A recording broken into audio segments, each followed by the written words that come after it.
আমার সমস্যা ছিল L4 L5 এর। আমি 5 মিনিট হাঁটতে পারতাম না, একভাবে 2-4 মিনিট দাঁড়ায় থাকতে পারতাম না। আমি বাঁকা হয়ে গেছিলাম। মনে হয় যে মানুষ বলে যে এই ছেলে এখন এই বয়সে এরকম বাঁকা হয়ে হাঁটে। ব্যথায় পায়ে ঝিনঝিন ঝিনঝিন করতো, আর বুড়া লোকে বল ছিল না। এখন পায়ের লোগেও জোর আসছে, আমি বাঁকাও সোজা হয়ে গেছি। আমার নাম শঙ্কর কুমার সূত্রধর। আমি বাংলাদেশ বিনিয়োগ উন্নয়ন কর্তৃপক্ষ প্রধান উপদেষ্টা কার্যালয় বিডাতে আছি। বলেন আপনি এখানে আমাদের কি কি সমস্যা নিয়ে আসছেন? আমার সমস্যা ছিল L4 L5 এর। আমি 5 মিনিট হাঁটতে পারতাম না, একভাবে 2-4 মিনিট দাঁড়ায় থাকতে পারতাম না। দাঁড়াইলেই মনে হইতো যে আমার বসতে হবে। আমার বাসা থেকে অফিস 3 মিনিটের রাস্তা, মধ্যে একটা রাস্তা পার হইতে লাগলে মনে হয় ওইখানে বসতে হবে। গেলাম হইলো স্পেশাল অর্থোপেডিক্স হসপিটালে, ওইখানে জুনায়েদ স্যারের সাথে দেখা হইলো। ওষুধ দিল, ওষুধ খাওয়ার পরে বললো যে এটা না কমলে একটা এমআরআই করো। এমআরআই করার পরে স্যার বলতেছে এই রুগী কি হাইটে আসছে না হুইল চেয়ারে। আমি বললাম রুগী আমি।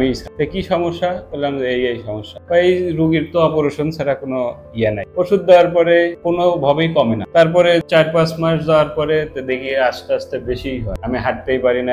মাঝে মধ্যে বাসা থেকে রিক্সা নিয়েও আমি অফিসে গেলাম। তখন এক ডাক্তার আছিল ইসলামিয়া হসপিটালে, গোল্ড মেডেলিস্ট। ওই ডাক্তারের কাছে গেলাম। ওনার কাছে যায় প্রথমে বললো যে অপারেশন করা লাগতেও পারে, না পারে। ওষুধ খাওয়ার পরে 1 মাস পরে গেলাম, বললো যে এই ওষুধ খেয়ে যদি উন্নতি না হয় তাহলে আপনাকে অপারেশন করতে হবে আর থেরাপি দিই। তখন আমি ইবনে সিনায় থেরাপি দিছি 20-25 দিন, দিয়ে আমার কোনো রেজাল্ট আসে না। অনেক কষ্ট করে ডক্টর SM মোস্তফা কামাল স্যারেক দেখালাম, বললাম যে আমি আমার নিজের বাচ্চাকে কোলে নিয়ে একটু হাঁটতে পারি না। স্যারের কাছে আমি কান্দাই ফেলাই দিছিলাম যে হয়তো আমি আর জীবনে সোজা হইতে পারবো না, হাঁটতে পারবো না ঠিক মতো, এরকম। তখন স্যার দেখার পরে ডাক্তার জয়শীল দাদাকে বললো ট্রিটমেন্টটা করো। স্যার বলছে এখানে ট্রিটমেন্ট করলেও হবে, যেখানেই করেন কিন্তু এই পিকসেকশনের মাধ্যমে ট্রিটমেন্টটা করে। এখন আমি সুস্থ, 20-25 মিনিট আধা ঘন্টা হাঁটলেও আমার কোনো সমস্যা হয় না, কোনো বাঁকাও নাই। আপনি তো অনেক দামি দামি মেশিনের ট্রিটমেন্ট নিয়েছেন, আমরা তো খুব একটা মেশিন ব্যবহার করি না। আপনার কাছে কি মনে হয় মেশিনের ট্রিটমেন্ট ভালো নাকি ম্যানুয়াল ট্রিটমেন্টটা ভালো? আমি মেশিনের ট্রিটমেন্ট নিয়ে আমার